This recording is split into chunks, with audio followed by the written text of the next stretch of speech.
That is not at all how I expected that to go. Jesus Christ.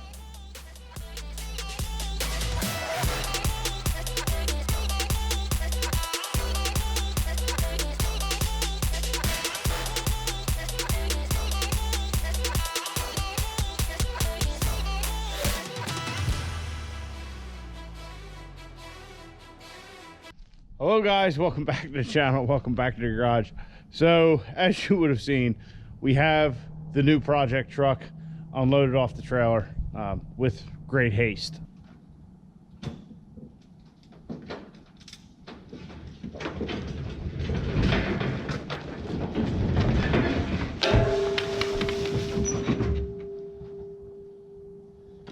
The parking brake was set, but it was not set fully. That's all me. I thought it was going to be good. It started to move, and I thought it was just because the binder was loaded up, and then she took off. So that was definitely a big L on my part. Yeah, I should have just let it go back in the trees, but I had to chase it. So anyway, don't try that at home. I am a trained moron. So anyway, guys, so the big question I'm sure on everybody's mind is, why do we need another truck? That's quite simple. I needed all of the early 4th gen Cummins. I needed the 2010 standard cab long bed, the 2011 quad cab long bed, and of course the last 2012 quad cab short bed. Guys, that's obviously a joke, but I do kind of have a match set of all the 4-wheel drive trucks you can get. You know, we got the short bed quad cab, the long bed quad cab, and the long bed race truck standard cab. So that had nothing to do with the purchase. Really, it is because this was quite the find, and we'll go over that. I was searching on the Craigslist, like I told you guys yesterday, and found this truck for, well, it's right there on the windshield. That's what they had it advertised for, and it just popped up yesterday. So I got looking at the pictures. It looked a little rough, has a lot of miles, 260 some thousand, but I ran the Carfax because I was so interested, and it looked like it had a good service history, always getting lube oil filter, you know, like it was taken somewhere. But it is a fleet vehicle. This was a leased truck. So I was looking at it, said it needs a transmission, and I thought to myself, you know what, I'm uniquely in a position to give this truck a new life. We have a transmission from the race truck, this 68 RFE right here that's been sitting there for 2 years. And also, not only do I have a transmission for the truck, which was the big downfall of this thing, but something as simple as the rear bumper. I have a chrome rear bumper for this truck from the race truck. As you can see, this one is kind of mangled. It's all beat up, as well as the tailgate. I haven't decided whether this is in better or worse shape than ours, but I do have another tailgate if we want to switch it out. But I have parts for the truck. So this being an early 4th gen, basically just about everything will bolt up from my project race truck. So we can use a lot of those parts on here, no cost us, and get this thing fixed up and looking better. So we'll talk about that in a minute, but let's go over this truck completely. So like I said, it is a 2011. It is a single rear wheel 3500. If I call it a 2500, that's just my mistake. It's just so easy to call something a 2500 when it's got a single rear wheel. The truck it's a work truck special. It's almost like the race truck was, except for this thing does have power windows and locks. So inside the cab here, as you guys can see, 260,627 miles.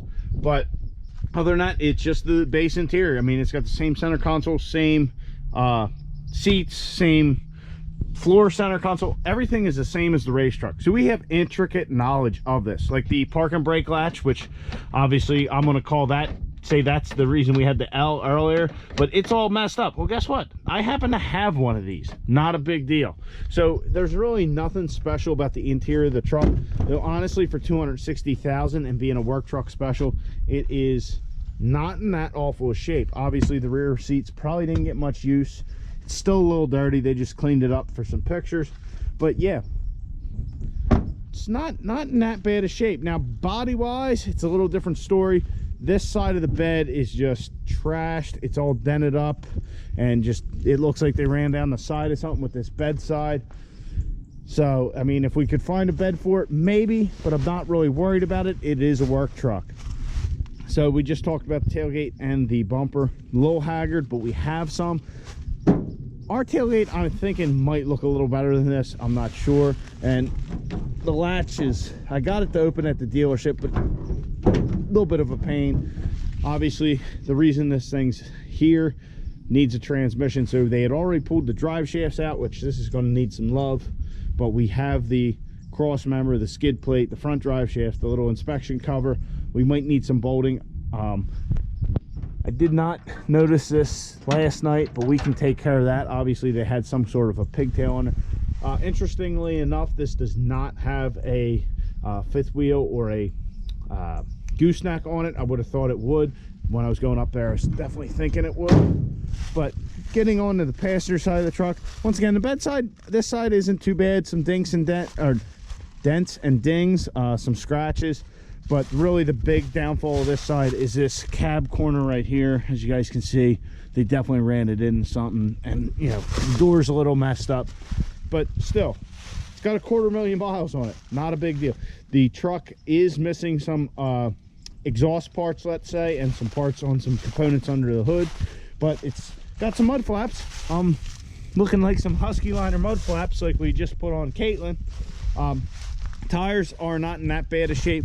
This tire, I believe, is, yeah, it's a little bald here in the center, so that it's not perfect, but not terrible. Front of the truck, looks wise, the hood's in perfect shape. Hey, maybe we'll put the selectable hood stack on this thing. We'll swap this hood out and we'll do something different on the race truck. But the bumper's got a couple dings and dents. Guess what? We got good bumper. We got good bumper. Yeah, that sounded really good. But the valance is a little screwed up, but nothing major. It looks wise, other than the bed and that one little cab corner, this truck's not in that bad a shape. So the other part of it, I got there, didn't have the drive shafts on it, so I was kind of like, I was hoping it still had the front drive shaft in it. When a girl at the front counter said that the rear, there was a drive shaft in the bed, I assumed it was the rear. It's like, well, I'll put it in four-wheel drive, we'll see if this thing's really bad.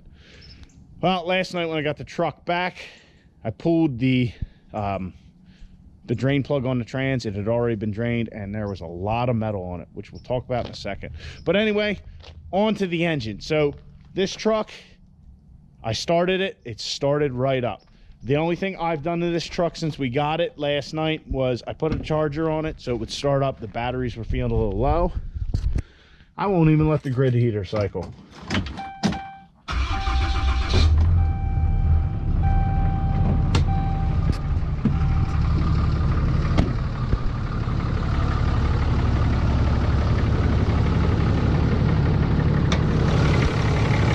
So as you can hear, it doesn't sound very bad at all.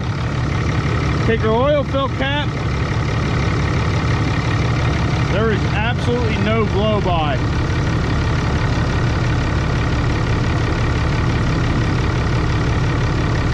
Once again, missing a part here, missing a couple parts over here, as you guys would expect, but it still even has the factory intake. Like I said, this was a work truck.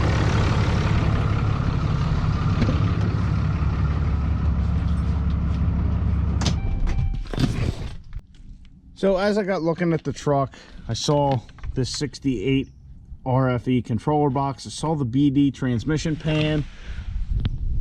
And then there was a stack of papers under the center console. This truck has a BD transmission and torque converter in it. So that's what really got me interested. I said, well, if this has a BD transmission torque converter, and looking at the numbers, thinking about the mileage and the dates real quick, I said, this thing's still under warranty. So I was like, well, I know it's probably not transferable. Maybe we can figure something out. I said, you know what? Talk to the guy, said, let's do it. I have a transmission for the truck, and that's the plan. So we'll go into the plan in a second, but I'm getting ahead of myself. So on to the history of the truck. Amongst that stack of papers, I found things from Zimmy's Diesel Performance, a garage in Ephrata, a garage in Intercourse, a bunch of different places. So apparently this BD transmission was bought at Zimmy's Diesel, and this other garage installed it, and then it ended up at the third garage for the final diagnosis on the end of life for this transmission. So they took it, and I spoke to the guy, and he said he actually saw the truck there, and he actually gave me a little, you know, how dealerships or whatever do, the garages do that, like 100-point inspection. All the stupid little stuff they say, this needs change. Oh, you need to change your wiper fluid. It's been in there a while. You know, just dumb shit they try and get you on. So anyhow, he told me the whole rundown. He said the trans went, no forward, no reverse. They pulled the fluid, and he said it was god awful. There was chunks of metal, and it was just destroyed.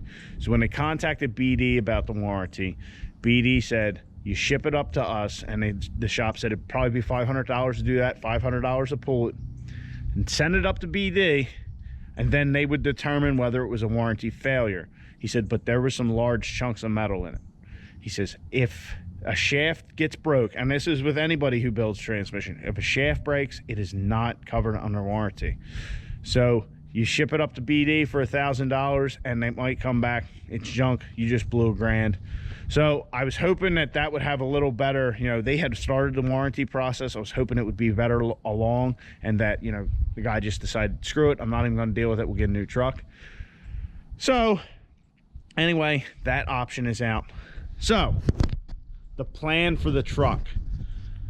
Well, the plan is, and was when I even first went up there, this truck, with any luck, will not be sticking around too long. So the plan is simply put the 68 RFE from the 2010 race truck in there that has undisclosed mileage. We'll say, I was told it was rebuilt or replaced at some point, but I don't know. So we'll just assume it has 150,000 miles on it, but who knows? It worked. It got me up here from Florida and driving around here for a couple days, so I know that trans worked when pulled.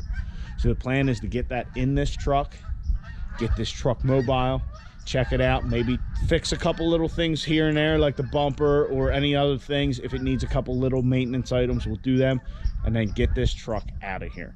So this is going to be my first flip truck, is what it's going to be. We're going to fix it, and we're going to get it out of here. I have no intent on keeping this truck. This truck is solely to try and make a couple bucks to put towards the race truck build and anything else we might need.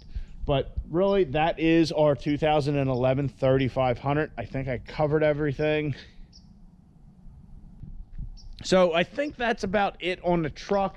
If you guys have any questions, let me know. But really, this is going to be hopefully a simple and quick process, because we really don't need another mobile vehicle here, because it doesn't run. Well, no, it runs, but it doesn't drive.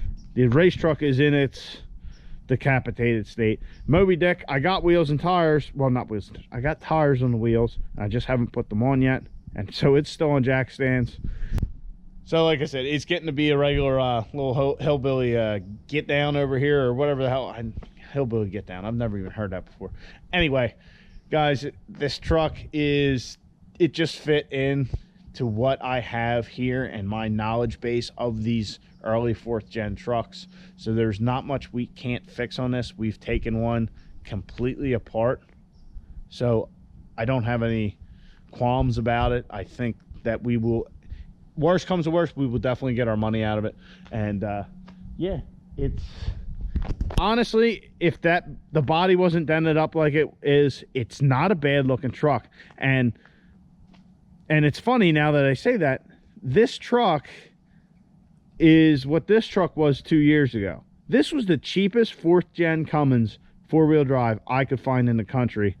What was it, 2 Februaries ago? Well, that's been replaced by this cheap Craigslist Cummins. This is the cheapest 4-wheel drive Cummins I've seen in the country that has not been in a rollover or something stupid like that. So yeah. So I hope you guys enjoyed. I hope you're excited to see this truck running and driving again. Like I said, I'm hoping this is going to be a quick process. I'm not going to waste any time. It's winter, so hopefully tomorrow we'll pull the transmission out, or whenever we get some daylight to work on it, get the trans out, get the one from the race truck in, bada bing bada boom, do a relearn on it so this computer can learn that transmission and be up and running. So I hope you guys enjoyed. Like the video. Let me know what you think about the 2011 3500. I'll catch you guys on the next one. Get out in your garage. Get the wrenching on your trucks.